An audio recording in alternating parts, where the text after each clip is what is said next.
Hello, everybody.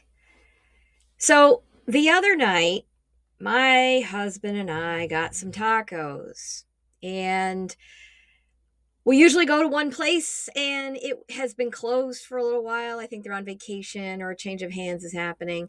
And there's another place that we like to go to periodically, but what we didn't realize is that it had, in fact, changed hands. And that was our fatal mistake.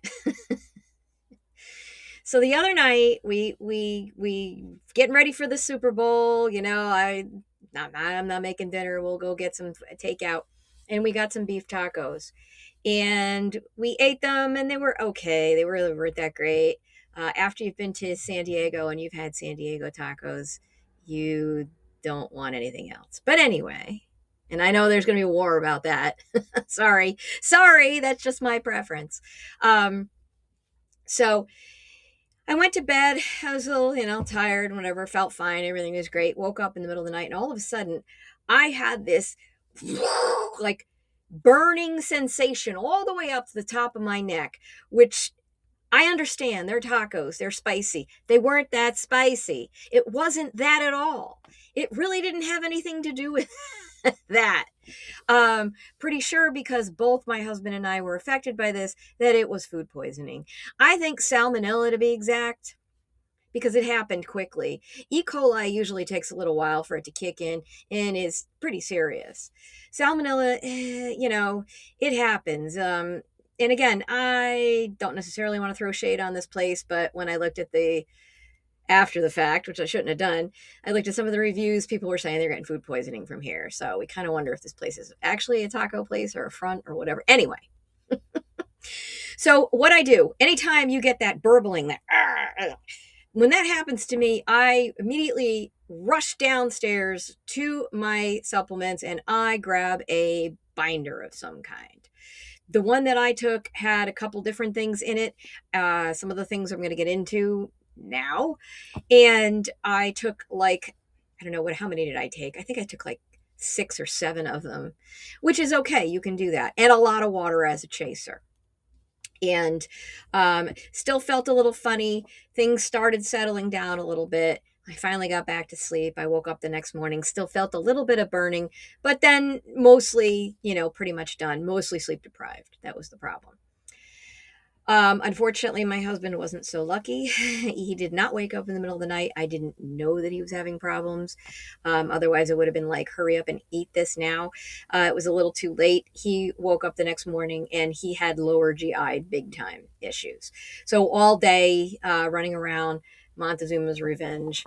We know the story. And again, it wasn't because they were spicy. I understand that does happen.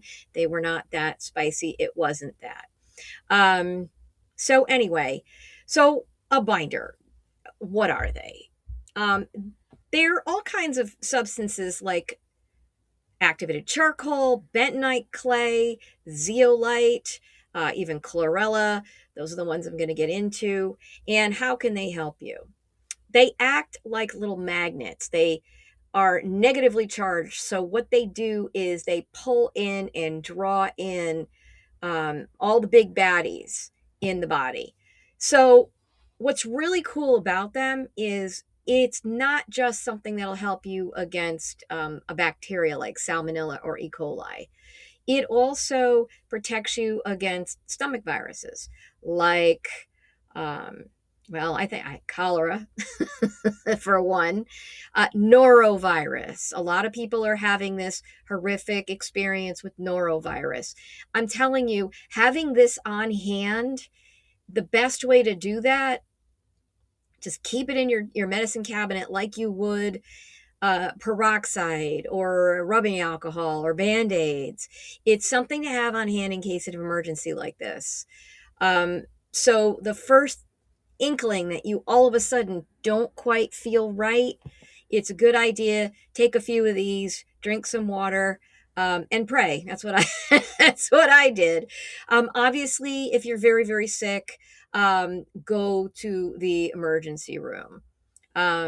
Also, wanted to let you know that this is Trust Your Gut with Tania. I am Tania Abatello. I am a National Academy of Sports Medicine certified nutrition coach. a Kundalini yoga practitioner, and a citizen scientist. And this is citizen science. This is really what I enjoy doing more than anything is when I have problems that crop up, I like to find the solutions. And I go and do some deep dives into studies and do some research for myself. Fortunately, a lot of this stuff has finally been catching up to mainstream. So it's not that hard to really find things out there. But that's what I'm doing for you is providing a service by being the one that goes out, does all the dirty work, and I bring it to you. So that's what we're talking about today. And back to the binders. So charcoal in particular, it's exactly what it is. It's activated charcoal. It's charcoal that's been put through a reheating process, and it dried out. Um, if you're ever caught in a pinch and you're in some kind of crazy situation out in the woods, and you may have gotten like bad water or something, you're camping, worst comes to awful, you can take some of that charcoal, crush it on up, and take it.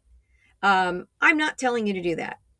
What I'm telling you to do is instead consider a supplement that has had some sort of quality control. The supplements in my Equinox Detox, the ones that are available on my full script, which you can go to my link in bio on any of my social medias, including this one, and find my full script.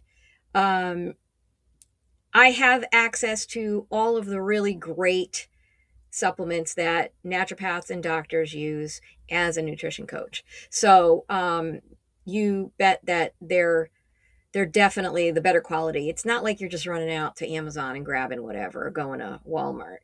As far as activated charcoal is concerned, honestly, it's the big guns. It is the thing that they give to you when you go to the hospital if you've been poisoned. I've even seen it in work in action. My son accidentally drank all the cough medicine. He was a little kid. He was so proud of himself, and the cap was loose. So he was just so happy that he did the good thing. So I panicked a little bit. He was okay. I was a little, but they made him drink some activated charcoal. So it is the thing that is used all the time. Great thing to keep on hand. One word of warning: activated charcoal takes the good stuff out with the bad. So if you're ever in a circumstance where you want to take it and you've just taken your medication, I mean, I get it. If you're being plagued by something like this, everything that's in you is going to come out one way or the other or both, unfortunately. So you might want to just do it anyway, but be aware that anything that you've taken, supplements or pharmaceuticals, whatever it is that you need, will also come out if you don't put 2 hours on either side of that activated charcoal. Another one is zeolite. It is a mineral found in the ground, kind of a clay-like substance. It binds to all sorts of things, including heavy metals, mercury, lead. There's so much out there right now in our environment, and it's getting into our water and into our food. And periodically cleansing yourself with something like this to lower the burden is important, because you're picking this stuff up as you go along, and it unfortunately does kind of persist in your body. Zeolite is one of those that does help to get rid of the heavy metals. Again, these are things, there is actual science. The links are below, and you can look it up yourself and see. And Google other links, if you want to check that out. It's amazing stuff. There is some discussion recently about graphene oxide.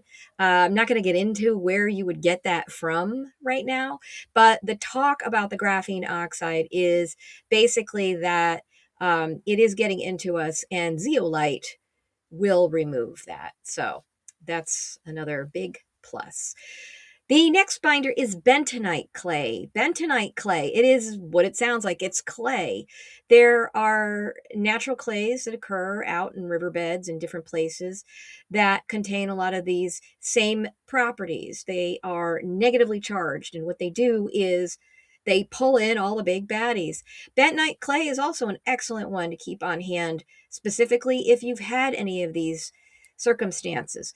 Other circumstances in which things like bentonite clay will work is, say, for instance, you have a problem with gluten intolerance, you get accidentally glutened, you can have that. It will help. If you've had lactose and you're lactose intolerant, have a little bit of that. It'll help to ease the pain of what's to come. It does also bind to things. All of these also help you from having horrific diarrhea from any of these things. And also any other things that, like, if you have food allergies, you accidentally, or intolerances, and you accidentally get exposed to something like that, this is a good backup strategy to have in case you recognize, uh-oh, I don't feel so good. Yeah, so I've employed these for literally decades because I am terrified of having stomach issues. I had a major issue as a child growing up. I finally figured out where it came from, but I had nausea. I would get any stomach virus that came along. It was very frustrating, and I became actually terrified to vomit. I mean, nobody wants to vomit, but I was emetophobic. So I tried to do everything I could to learn how not to throw up. Now, don't get me wrong. I understand that vomiting is very important in some circumstances. For instance, if you've had something that's like a poison of some kind and you call poison control and they say induce vomiting, and that's for good reason. Your body's not going to be able to handle that. And even if you do hit some activated charcoal, it might save you, it might, but if that is the instruction, follow the instructions. You may want to take some of that stuff, then call poison control, or call poison control, then take the stuff, whatever it is. It's good to have on hand, but this is not medical advice. This is not a substitute for that kind of medical advice if you're dealing with being poisoned. Okay. This is for, again, you don't feel right. You ate something. I mean, most people don't end up going to the hospital for food poisoning or things like this, but some of you have to. I mean, if you end up not catching it in time and you're having serious issues keeping food down and water and you're dehydrated, you do need to go to the hospital and get some fluids. The last binder, which is, I like to call it a beginner binder, if we're in any kind of circumstance where I have you taking something like this and you're not sure about how to do that or whatever, or you cannot take something 2 hours away from something. Chlorella is a good one. It is an algae, and blue-green algae, and it absorbs all kinds of things as well. It's very good, but it also is very nutritious. It contains omega fatty acids and vitamin A, D, and E, like fatty acids. You can get protein from it and fiber, and it is really good for mercury and heavy metal poisoning. This is a good one. If you feel like you're maybe being poisoned by your mercury amalgams in your mouth, taking chlorella kind of on the regular can keep that toxic burden down until you get those removed. Also, if you're going to get them removed, make sure you're taking something like that before, during, and after. Because you are getting exposed even more so when they take them out. Usually, it's important, if you're going to get your amalgams taken out, to go to a dentist that specializes in that. What are they? Bio something dentist. It's obviously it's going to be a little more expensive, but they're really aware of how to keep you from getting contaminated from your fillings. Mercury is also, yes, it is in some vaccines still. It's in usually the multi-dose flu vaccine. So again, this is not about, whether you should or shouldn't take any vaccines. It's that if you are taking that particular one that I know of, any multi-dose, you may be exposed to thimerosal, which is methylmercury. And so this chlorella will bind to it and help you to flush it out of your body. So I had a normal bowel movement the next day. I had a little bit of burning still happening, but I was fine. Unfortunately, my husband was not. He was okay, but it wasn't fun. And it is kind of what you would expect after having a little brush with salmonella.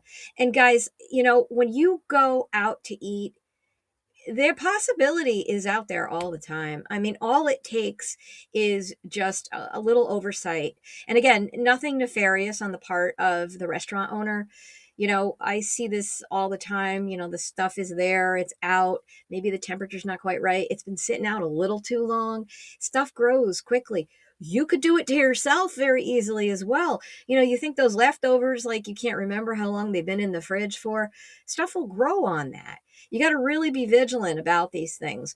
So having a brush once in a while with salmonella is going to happen. Listeria is another icky one that you can get from cold cuts. It's one of the reasons why they tell pregnant women not to have cold cuts, because you're going to possibly get exposed to this stuff.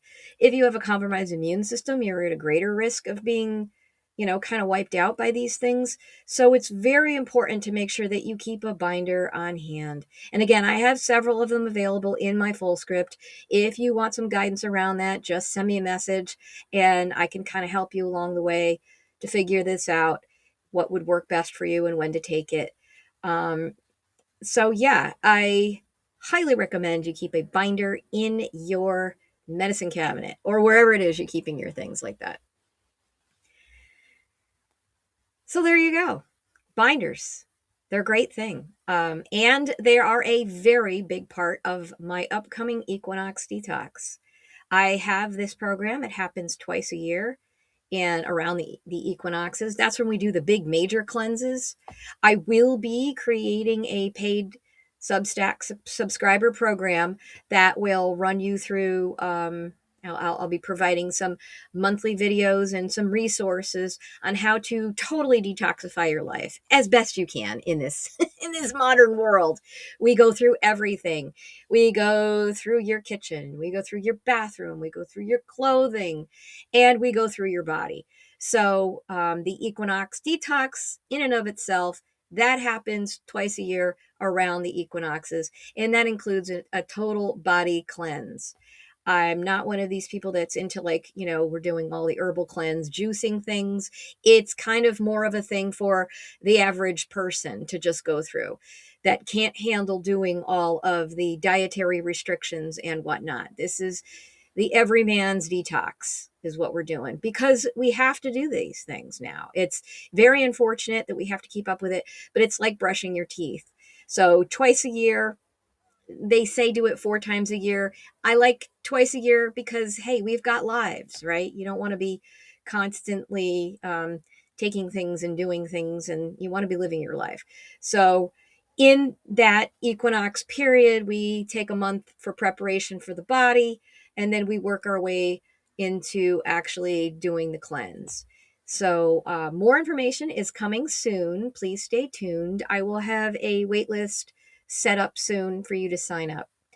So in the meantime, this has been Trust Your Gut with Tania. I am Tania Abatello, and I'm wishing you all a very sparkling day. Bye-bye.